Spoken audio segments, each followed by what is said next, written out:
Okay, my friends, today I'm going to be talking about modifications for your arm balances, specifically crow pose, but you can use one of these modifications in other arm balances as well, and you're going to need a block for today.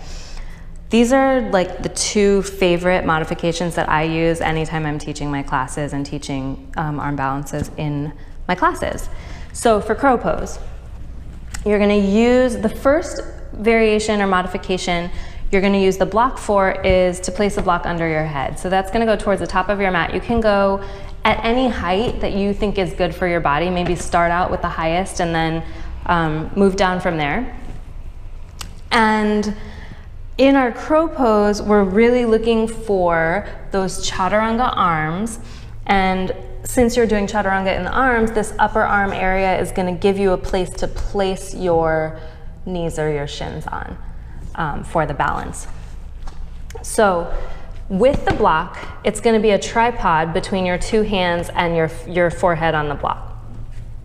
You're going to lift your hips, you're going to bend those elbows, and then you're going to lift up to the toes and place your knees on the upper arms. So that's where the chaturanga arms come in. And then forehead is going to drop down onto this block. So I'm a little bit close, I'm going to walk away.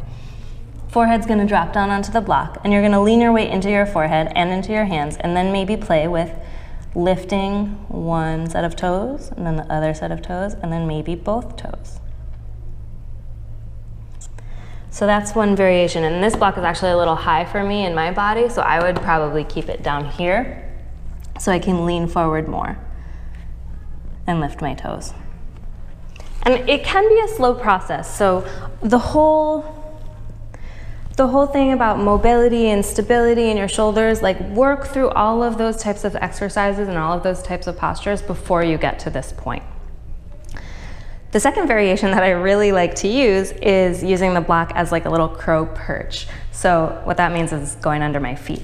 And what this does is allow a little more space to get my hips up so I can get my knees on my upper arms. So you're going to perch yourself on that block, any height. You can stack as many blocks as you want. You could even do this maybe from like a couch or something if you were trying that in your home. Hands on the ground, bend at the elbows, lift the hips, and then place the knees on the upper arms. And this time, since you don't have a block under your head, you're going to want to look forward, because if you look back, you'll just roll right out of it. So look forward to counterbalance and then start to lean your weight into your hands.